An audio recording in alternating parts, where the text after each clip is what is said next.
Welcome to Spooky Storytime with Miss Maureen from the Huntington Public Library.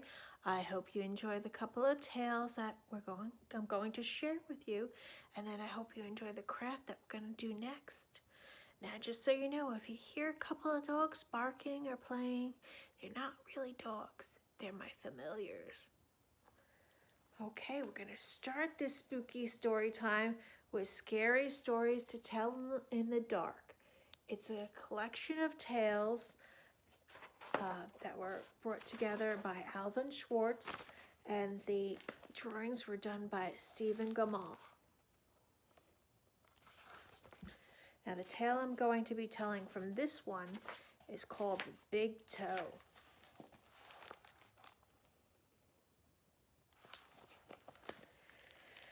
Now, a boy was digging at the edge of the garden when he saw a big toe. He tried to pick it up, but it was stuck to something. So he gave it a good hard jerk, and it came off in his hand. Then he heard something groan and scamper away. The boy took the toe into the kitchen and showed it to his mother. "It looks nice and plump," she said. "I'll put it in the soup, and we'll have it for supper."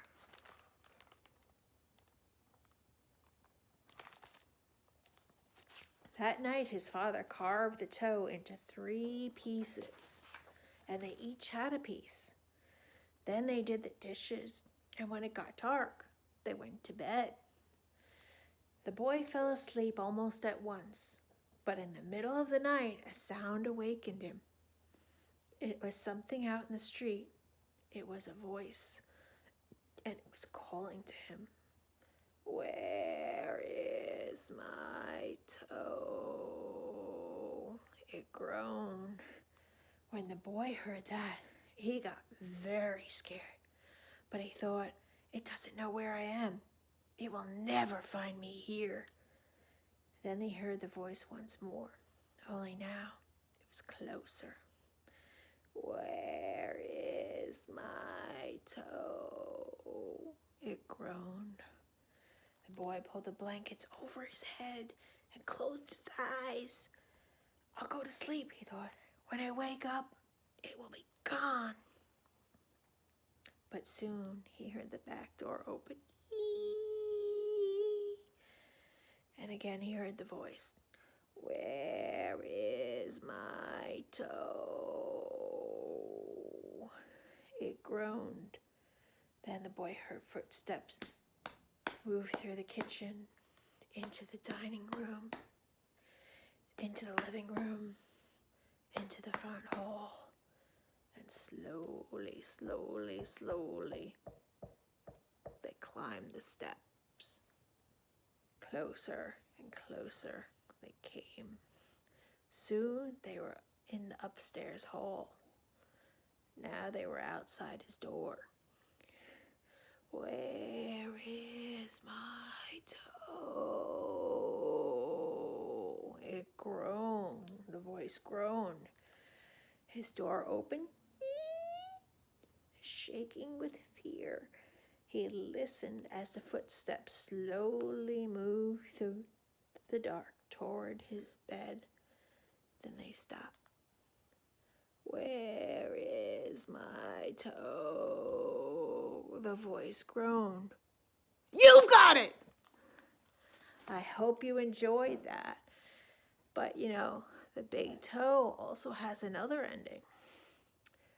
When the boy hears the voice calling for its toe, he finds a strange-looking creature up inside the chimney. The boy is so frightened, he can't move.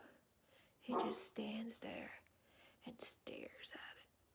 Finally, he asks, "What you got such big eyes for?" And the creature answers, "To look you through and through." "What you got such big claws for?" "To scratch up your grave."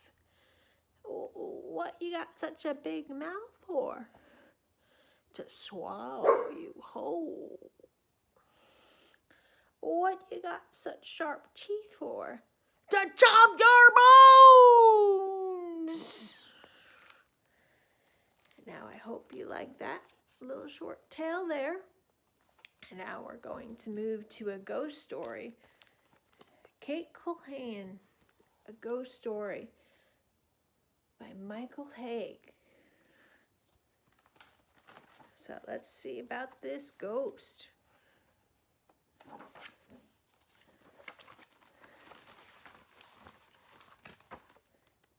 Now on the rocky windswept coast of Ireland, a young woman named Kate Culhane lived with her mother in a cottage so small it only had one window and only one door, and neither one kept out the cold. It was a hard life, but Kate was happy enough until the day her dear mother fell gravely ill. Now, many weeks later, after her mother had died, Kate's luck turned for the worse. No matter how hard she worked, the garden grew nothing but weeds, and the cow gave hardly any milk. As she went about her task, Kate sang the old songs her mother had taught her, but there was no one to hear her sad voice.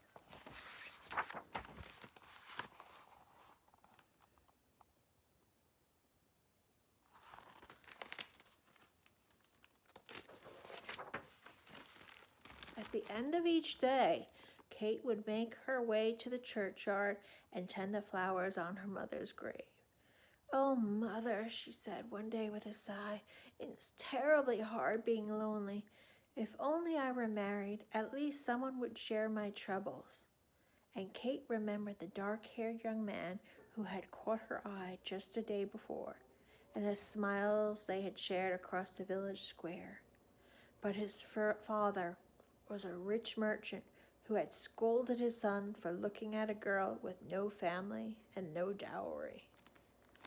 A breeze made Kate shiver as she stepped by the graveside. She jumped up in surprise when she realized how dark it had become, for the sun had almost set and thick clouds crowded the sky. As she ran toward the churchyard gate, Kate passed close to a newly filled grave, stepping one foot on the freshly upturned earth. And there her foot stayed as though it had grown roots, though she pulled and tugged with all her strength. Then she heard a voice call out above the wind, "Open this grave for me."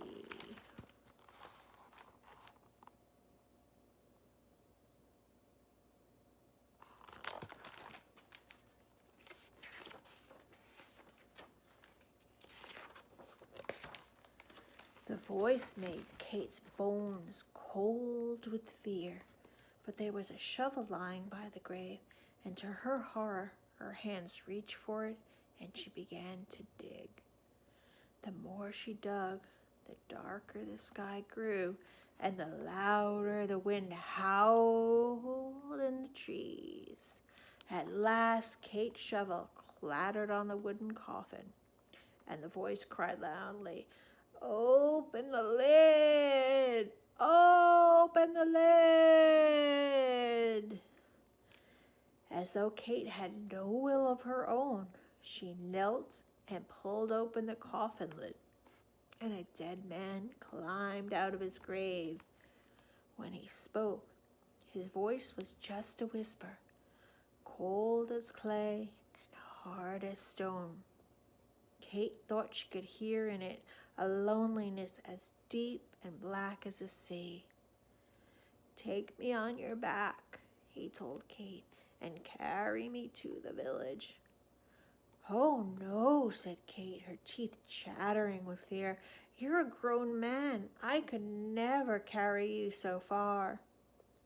"You trespassed on my grave," the dead man said, "and now you must obey me. Carry me to the village."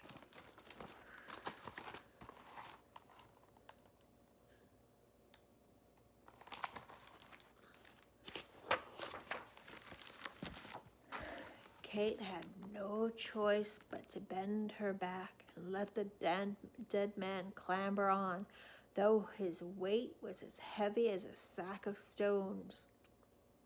Down the road they went until they came to the first house. "Take me to the door," the dead man ordered Kate, but at the doorway he cried out as though he had been burned. "Not here, not here," he hissed. "There's holy water in this house." At the door of the next house it was the same. "There's holy water here," the dead man moaned. "Go on to the next house."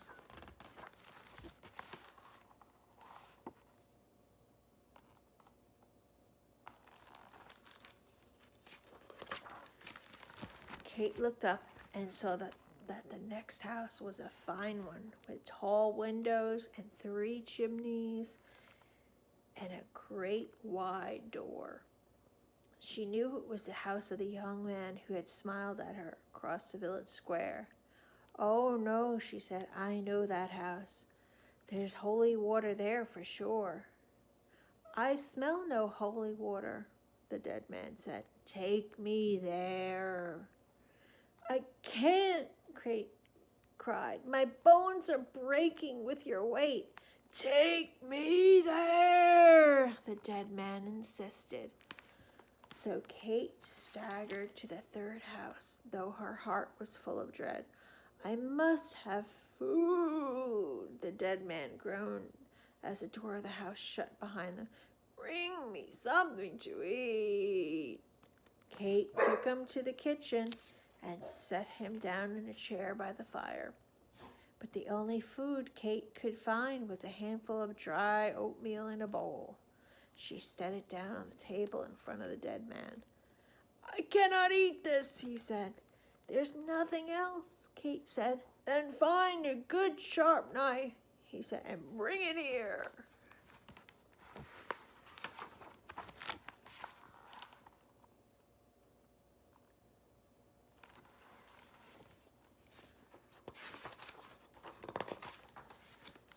At these words, Kate felt her heart stop, but her hand went and picked up the sharpest knife she saw and laid it on the table next to the dead man. He took hold of it in his stiff fingers and said to Kate, "Carry me upstairs and bring the bowl with you." "Everyone in the house will wake," the terrified girl protested. "No one will wake," the dead man said with certainty. "Carry me upstairs." Kate took the dead man on her back once more, and the bowl of oatmeal in her hands. Though the floor creaked and the stairs groaned under their weight, the merchant and his wife and their sons and their servants slept on. "Open that door," the dead man commanded. "Take me to the youngest boy." The hinges shrieked as Kate pushed the door open, but the merchant's 3 sons never stirred. Kate carried the dead man to the bedside of the youngest brother, who lay asleep with his yellow hair tangled on the pillow and one hand hanging over the side of the bed.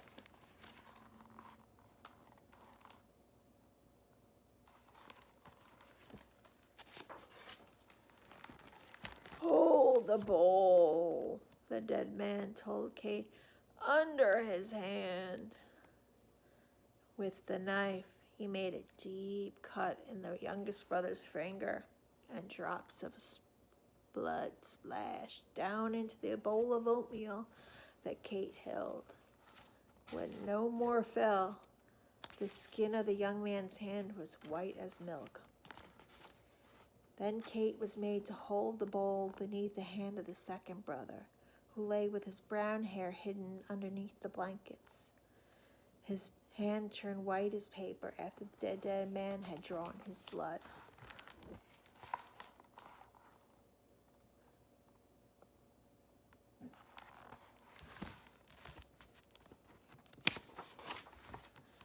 But when they came to the bed of the eldest brother, who lay with his back smooth against the sheet, Kate said to the dead man, "Oh, surely you have enough now."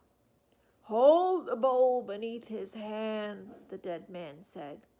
Kate had no choice but to obey, and she wept as the blood flowed down into the bowl. The oldest brother's hand turned white as snow.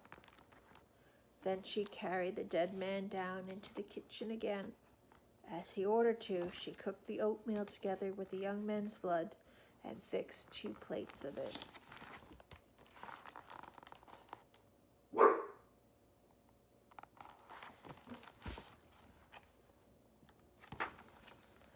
"Now eat your share," the dead man said, "and I will eat mine."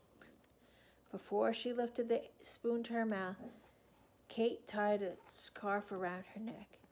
And every time the spoon with its terrible food neared its lips, she let the oatmeal fall into the scarf instead. The dead man never noticed, so eager was he to eat up the gruel.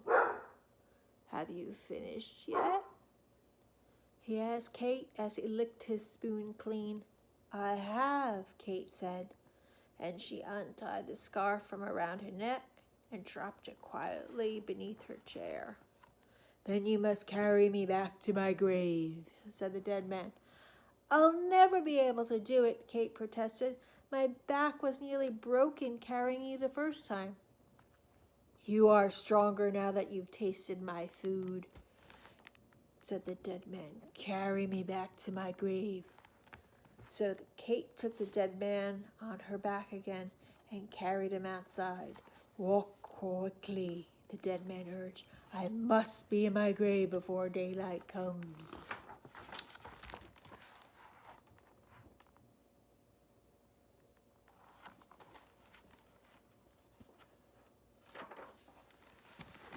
Kate was so tired that she could barely drag her feet.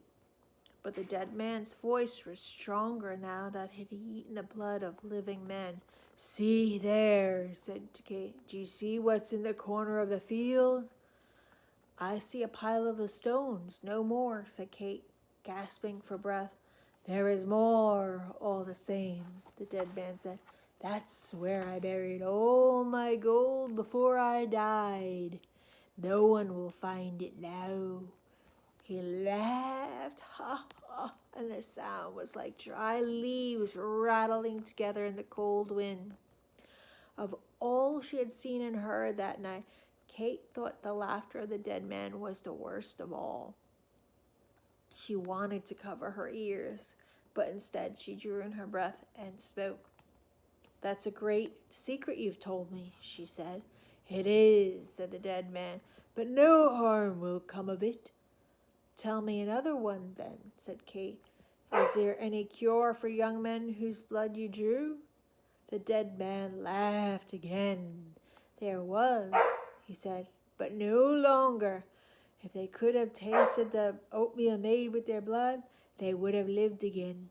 But you've eaten your share, and I've eaten mine, so there's no hope in the world for them now."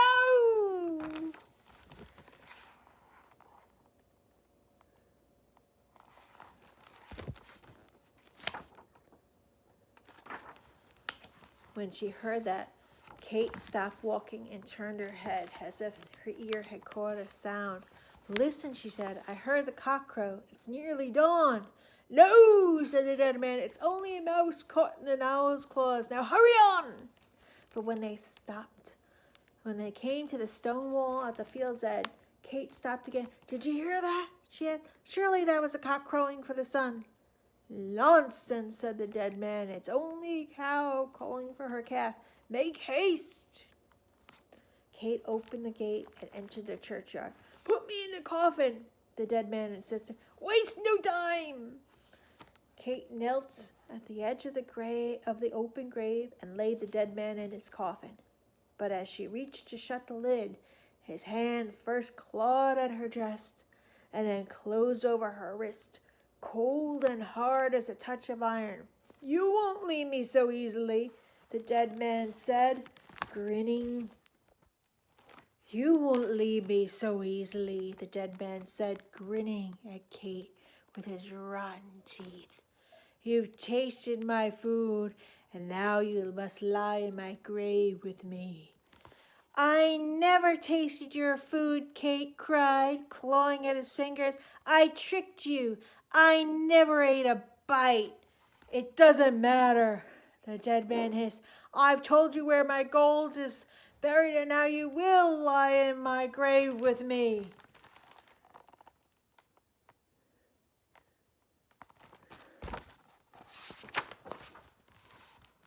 And though Kate struggled, the dead man was stronger, and slowly he pulled her down closer and closer to him.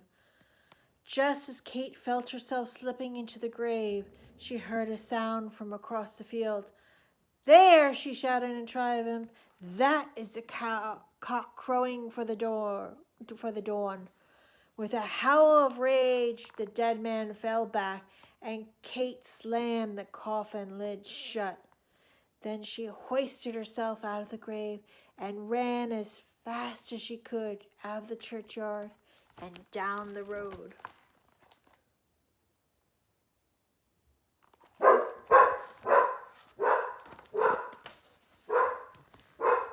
But when she came to the merchant's house, Kate heard wails and crying from within, and she thought of the 3 brothers lying upstairs. She knocked loudly on the door. The merchant and his wife were weeping together when Kate was let in to see them. "Why, what's the trouble?" she asked, though she knew full well. "Trouble?" the merchant's wife. "Tom, my 3 sons lie dead upstairs in their bed." "What would you give," asked Kate, "to the person who could bring them back to life?" "That's foolishness," shouted the merchant. "It's no joke," Kate said. "Only answer my question. What would you give to have your 3 sons back alive again?" "All I have," he answered. "I don't ask as much as that," Kate said. "All I want is the field with the pile of stones behind your house and your oldest son to marry." "I'd give you that and more," the merchant said. "But what can you do?" "Remember your promise," said Kate.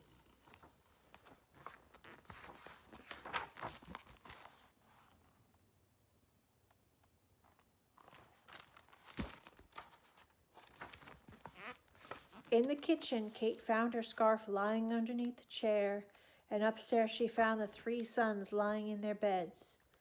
Into the mouth of each one she put a bite of oatmeal made with their own blood, and each one sat up at once, alive and well. The oldest son smiled when he woke to see Kate bending over him, and took her hand in his.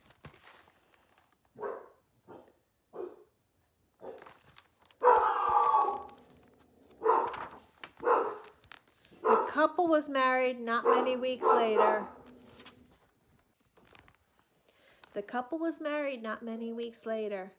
The day after their wedding, Kate sent her husband to dig beneath the pile of stones in the field beside his father's house. "Dig there." "But why?" her husband asked. "There's nothing underneath but worms." "If you love me, do this," Kate said to him. So he did, and to his astonishment, they found gold enough to make them rich and happy for the rest of their lives. And so they were. They were generous with their wealth and gave much away to the church and the poor. And every day of their lives they made sure to have plenty of holy water and not a spoonful of oatmeal in their house.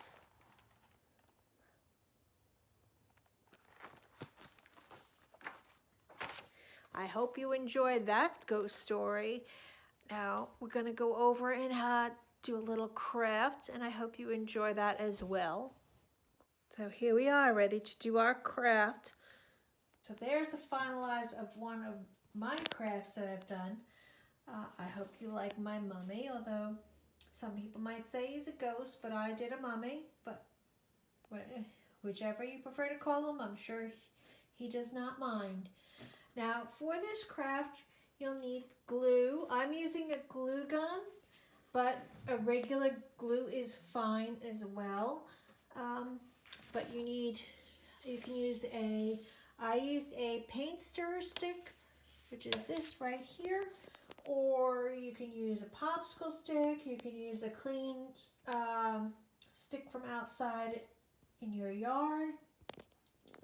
And then you'll need some yarn or string to do that. And then another thing, like if you see my mummy's arms, what I use were these bread ties from Loaves of Bread.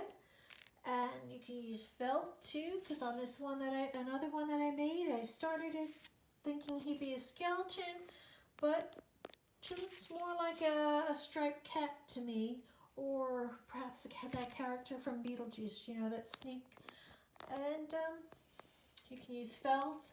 For my mummy's face, I used markers, and for this one, I used the black yarn and the white felt.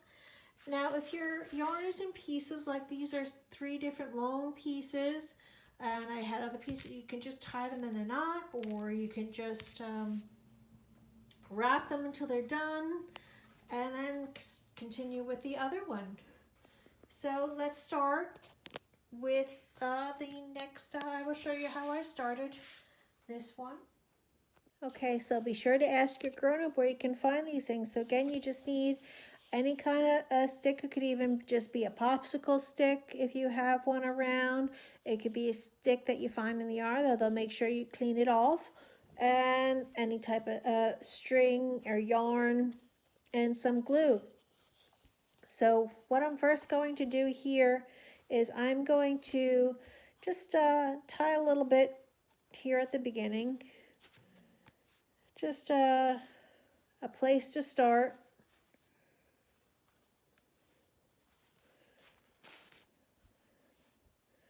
Make a little knot.